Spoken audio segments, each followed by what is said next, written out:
ওয়ালাইকুম আসসালাম ওয়া রাহমাতুল্লাহি ওয়া বারাকাতুহু। সবাই স্বাস্থ্য আল্লাহর মেহরবানি ভালো আছে? রহমত করুক, আমরা দোয়া করি আল্লাহর মেহরবানি আমি ভালো আছি। আল্লাহর দরবারে দোয়া করি যাতে আল্লাহ সবাইকে সুস্থ শরীরে রাখেন।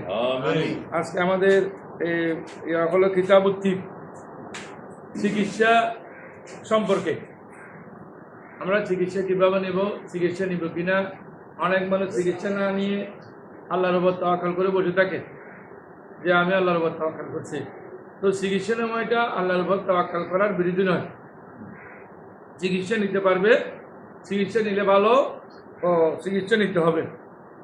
এই সম্পর্কে আল্লাহ রাব্বুল আলামিন পবিত্র কুরআন মজিদে বলেন চিকিৎসা আবার বৈধ পন্থায় নিতে হবে, হারাম জিনিস দিয়ে চিকিৎসা নিলে হবে না।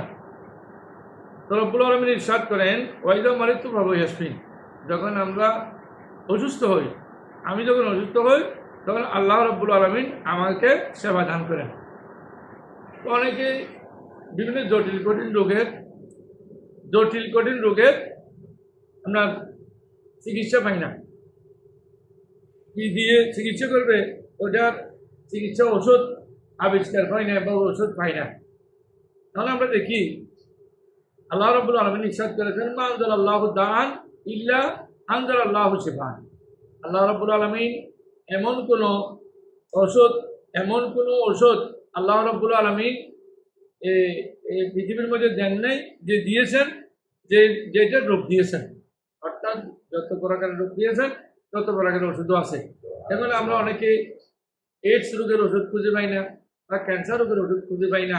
এটা খুঁজে না পাইলেও কী হবে, পবিত্র কোরআন সাক্ষী দিচ্ছে যে এগুলো সব আল্লাহর কাছে আছে। তো এগুলোর চিকিৎসা আল্লাহ রাব্বুল আলামিন আমাদেরকে করার জন্য এই সুযোগ দিয়েছেন, আমরা ওগুলো চিকিৎসা করে যাচ্ছি বর্তমানে।